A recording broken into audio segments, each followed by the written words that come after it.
সুপ্রিয় দর্শক, সবাইকে স্বাগত জানিয়ে শুরু করছি আমাদের আজকের স্বাস্থ্য শিক্ষা ও চিকিৎসা বিষয়ক অনুষ্ঠান doctor Fazlul Haque colorectal hospital limited সুস্বাস্থ্য সারাক্ষণ।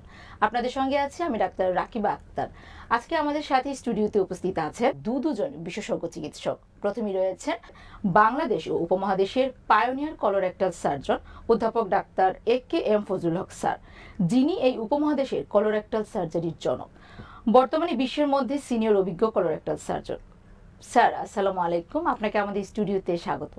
আসসালামু আলাইকুম দর্শক শ্রোতা যারা আমাদের অনুষ্ঠান শুনছেন, সবাইকে শুভেচ্ছা। আশা করি আমাদের আলোচনা থেকে আপনারা উপকৃত হবেন। যিনি বাংলাদেশ মেডিকেল বিশ্ববিদ্যালয়ের কলোরেক্টাল সার্জারি বিভাগের অবসরপ্রাপ্ত প্রতিষ্ঠাতা চেয়ারম্যান, বর্তমানে তার নিজের প্রতিষ্ঠিত hospital doctor Fazlul Haque colorectal হসপিটালে কর্মরত।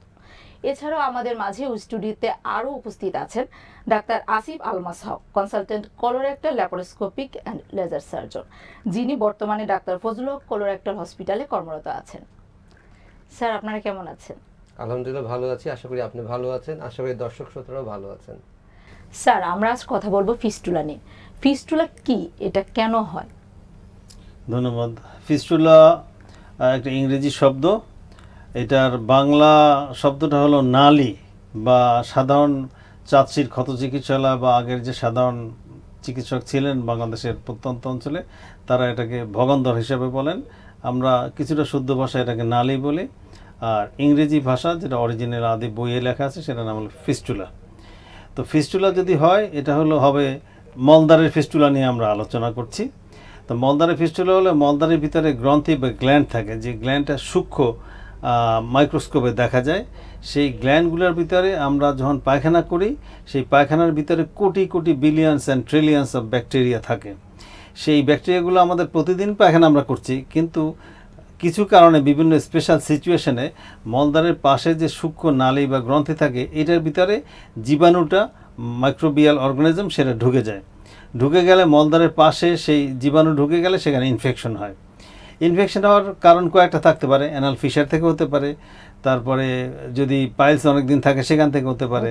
যদি রোগ প্রতিরোধ ক্ষমতা তার কম থাকে, যেমন তার যদি ডায়াবেটিস থাকে অথবা ক্যান্সার থাকে অথবা অন্যান্য রোগ যাদের সাথে রোগ প্রতিরোধ ক্ষমতা কম, তখন মলদ্বারে তার ইনফেকশন হওয়ার সম্ভাবনা বাড়ে। তো ইনফেকশন হয়ে যাওয়ার পরে মলদ্বারের পাশে ফুলে ওঠে। ফুলে ওঠার পরে বসতে কষ্ট হয়। চেয়ারে বসার সময় সে এক সাইডে কাত হয়ে বসবে, যে সাইডে তার মলদ্বারে ইনফেকশনটা হয়েছে সেই সাইডটাকে, সে হিপটাকে একটু তুলে রাখে যাতে চাপে ব্যথা না হয়। তো এই যে ফোড়াটা হলো মলদ্বারের পাশে ইনফেকশনের কারণে, সেই ফোড়াটা যখন বার্স্ট হয়ে গেলে পুজ এবং রক্ত বেরিয়ে যাওয়ার পর মলদ্বারের ভিতর থেকে বাহিরের সাথে একটা সরু একটা চ্যানেল তৈরি হয়, একটা কানেকশন, কমিউনিকেশন, একটা নালী তৈরি হয়। এটার নামই ফিস্টুলা, বাংলায় যেটাকে নালী বলি, এটাই হলো ফিস্টুলা। ধন্যবাদ স্যার আপনাকে। স্যার, আপনার কাছে আমরা জানতে চাচ্ছি, মানে কি কি সাইন সিমটম দেখলে আমরা বুঝবো যে আমাদের ফিস্টুলা হয়েছে? ধন্যবাদ আপনাকে। বড় স্যার যেটা অলরেডি বলেছেন যে ফিস্টুলা কিভাবে হয়। একটা মলদ্বারের ভিতরে একটা ইনফেকশন হয়, সেই ইনফেকশনটা একটা নালী তৈরি করে। প্রথমে দেখা যায় বেশিরভাগ পেশেন্টের একটা হিস্ট্রি দেয় যে কোনো এক সময় একটা ফোড়ার মতো হয়েছিল, কিছু ব্যথা করলো, ব্যথা করে ফোড়াটা ফেটে গেল। আবার এরকম অনেক পেশেন্ট আছে যেটা বুঝতে পারে না কখন হয়েছিল, ডাইরেক্ট সে ওখানে একটা ওপেনিংই পেয়েছিল আর কি। এটা দেখা যায় যে ভালোই থাকে, কিছুদিন পরে আবার একটু ইনফেকশন, একটু ব্যথা করে, একটু ফুলে ওঠে, একটু পুজপানি বের হয়, আবার ভালো হয়ে যায়। দেখা যায় যে বেশিরভাগ পেশেন্ট বলে যে ডাক্তার সাহেব তেমন কোনো সমস্যা হচ্ছে না, কি ব্যাপারটা কি বলেন তো, একটু দেখে চেক করে দেখেন। তো আমরা চেক করে বলি যে এটা হচ্ছে ফিস্টুলা। তখন পেশেন্ট বলে স্যার এটা কোনো সমস্যা কিন্তু করে না, আমার জাস্ট একটু পুজপানি যায়, বাট এর মধ্যে যে সমস্যাটা সেটা করতে থাকে। ফিস্টুলা কিন্তু আস্তে আস্তে বড় হতে থাকে, যেখানে আমরা একটা নালী ছিল সেখানে আস্তে আস্তে দেখা যায় 3-4টা নালী হতে থাকে। অনেক ক্ষেত্রে দেখা যায় এই নালীগুলি চামড়ার ভিতরে চলে যায়, ভিতরে গিয়ে পুজ তৈরি করে, ইনফেকশন করে, যেটাকে আমরা বলি ডাক্তারি ভাষায় বলি অ্যাবসেস, বাংলায় যেটা বলি ফোড়া। এবং তখন দেখা যায় ধরাধরি করে তাড়াহুড়া করে অপারেশন করা লাগে। তারপরে বেশিরভাগ পেশেন্টকে বলে দিই যে এটা কিন্তু এখনও বড় কোনো সমস্যা করছে না, একটু পুজ পানি যাচ্ছে, একটু রক্ত যাচ্ছে, কিন্তু এটা যদি রেখে দেন আস্তে আস্তে দেখা যাবে এখান থেকে অল্প অল্প করে মলও বের হওয়া শুরু করবে, কারণ ওপেনিংটা আস্তে আস্তে বড় হবে, ইনফেকশন বাড়তে থাকবে। এবং রিসেন্টলি একটা পেশেন্ট আমরা পেয়েছি যার প্রায় 10 বছর ধরে ফিস্টুলা ছিল, এবং অনেক সময় জিজ্ঞাসা করে ফিস্টুলা কি লং টার্ম কোনো কমপ্লিকেশন আছে কিনা। যদিও এটা খুব রেয়ার, কিন্তু ফিস্টুলা থেকেও ক্যান্সার হতে পারে। তো ওই পেশেন্টের আমরা বায়োপসি নিয়ে দেখি আলটিমেটলি সেখানে ক্যান্সারের জীবাণু পাওয়া গিয়েছে। তো এই ধরনের সমস্যায় সাধারণত আমরা ফেস করি। ধন্যবাদ স্যার আপনাকে। আমরা এই মুহূর্তে নিয়ে নিব আবার ছোট্ট একটা বিরতি। দর্শক, এই মুহূর্তে আমরা নিয়ে নিচ্ছি ছোট্ট একটা বিরতি। বিরতির পর আমরা আবারও বাকি আলোচনায় ফিরে যাব। ততক্ষণ আপনারা আমাদের সঙ্গেই থাকুন, সাথেই থাকুন, চোখ রাখুন টেলিভিশনের পর্দায়।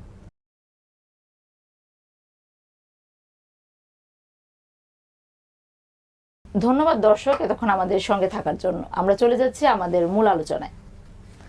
স্যার, আপনার কাছে আমরা জানতে চাচ্ছি কি কি ইনভেস্টিগেশন করলে আমরা বুঝবো যে আমাদের ফিস্টুলা হয়েছে? ধন্যবাদ। ফিস্টুলা একটি নালী, এটার জন্য ইনভেস্টিগেশন করার প্রথম ইনভেস্টিগেশন আমরা করি রোগীকে আমাদের চেম্বারে শুয়ে মলদ্বারের আশেপাশে আমরা চেপে বা টিপে ভালো করে দেখি যে এটা নালী একটা, এটা কোন কোন দিকে গিয়েছে, কতখানি মানে ডিপে আছে।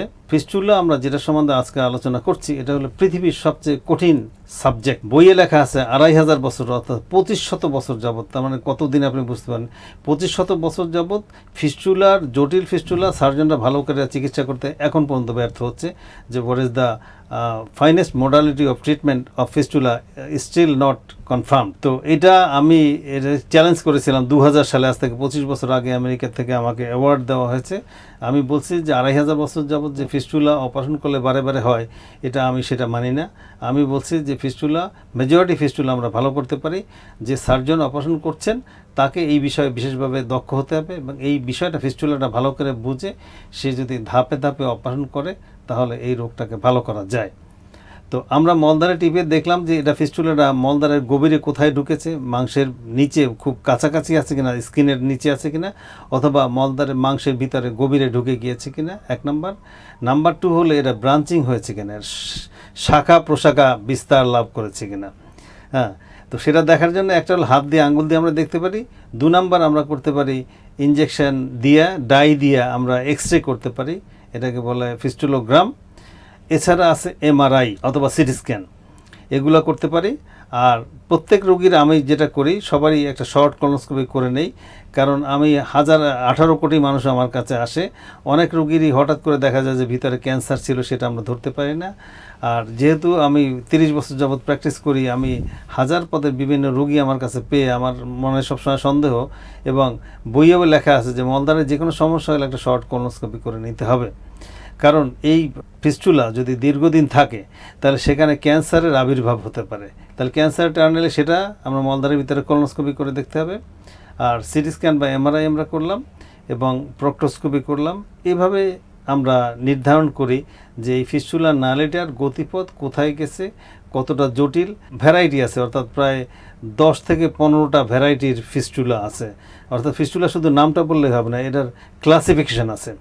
হাই ভ্যারাইটি ফিস্টুলা, লো ফিস্টুলা, ইন্টারমিডিয়েট ভ্যারাইটি, তারপর ইন্টার স্ফিংক্টারিক ফিস্টুলা, ট্রান্স স্ফিংক্টারিক ফিস্টুলা।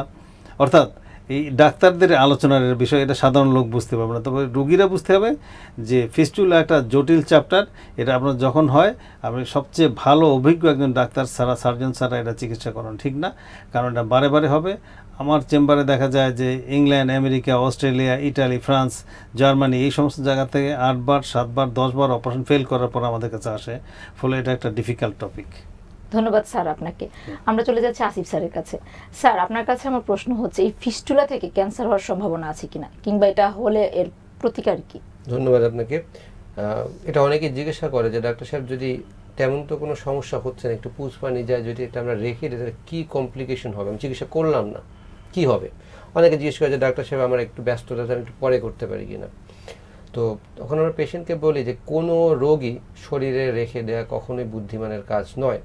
প্রধান কারণ হচ্ছে ফিস্টুলা থেকে কমনলি যেটা হবে সেটা হচ্ছে একদম ইনফেকশন হতে থাকবে, কন্টিনিউয়াস ইনফেকশন হতে থাকবে। যদিও আপনি অত বড় সমস্যা ফিল করবেন, এটা যেটা হবে আপনার মলদ্বারের আশেপাশে যে মাসলটা আছে, মল ত্যাগ করেন, ধরে রাখেন, আবার ছেড়ে দেন, এটা যেমন স্ফিংটার, এই স্ফিংটারটা আস্তে আস্তে ক্ষতিগ্রস্ত হতে থাকে, 1 নাম্বার। 2 নাম্বার হচ্ছে ফিস্টুলা যত রেখে দিবেন তত একটা সরল ফিস্টুলা, সেটা একটা নালী ছিল সেটা অনেক নালী হতে থাকবে, এবং দেখা যায় একটা সিম্পল ফিস্টুলা কমপ্লেক্স ফিস্টুলা হয়ে যায়। সমস্যা কি? তখন অপারেশন করাটা অত্যন্ত একটা জটিল প্রক্রিয়া হয়ে যায়, যেটা এক অপারেশনে ক্লিয়ার হয়ে যেত সেটা তখন multiple step by step operation লাগে, নাম্বার 1। এবং সেই সব কেসে কিন্তু রিকারেন্সের চান্সও বেড়ে যায়। এটাকে যদি আরও রেখে দেন, এখান থেকে ফোড়া হবে, অ্যাবসেস হবে, ভয়াবহ অবস্থা, প্রচণ্ড ব্যথা হবে, এমার্জেন্সি সার্জারি লাগবে। এবং যেটা আপনি বলছেন ক্যান্সারের কথা, এটা বইয়েই লেখা আছে যে ফিস্টুলা থেকে ক্যান্সার হবে, এটা রেয়ার, বাট আপনি যদি রেখে দেন, যেহেতু কনস্ট্যান্টলি ইনফেকশন হচ্ছে দীর্ঘমেয়াদী, যেমন আমরা গত সপ্তাহে বা আগের সপ্তাহে একটা পেশেন্ট পেলাম যার 10 বছর ধরে ফিস্টুলা আছে, রিসেন্টলি আমরা ওখান থেকে বায়োপসি নিতে গিয়ে দেখি ওখানে ক্যান্সার হয়ে গিয়েছে। সো ডেফিনেটলি ক্যান্সার হওয়ার একটা চান্স তো থেকেই যায়। স্যার আপনাকে অনেক ধন্যবাদ। স্যার আপনাকে অনেক ধন্যবাদ আজকে আমাদের সাথে মূল্যবান তথ্যগুলো শেয়ার করার জন্য। দর্শক, আমাদের আজকের পর্ব এই পর্যন্তই ছিল। আমরা আগামীতে ফিরে আসবো আবার নতুন কোনো তথ্য নিয়ে, নতুন কোনো টপিকস নিয়ে। ততদিন আপনারা আমাদের সাথেই থাকুন, ভালো থাকুন, সুস্থ থাকুন। আল্লাহ হাফেজ।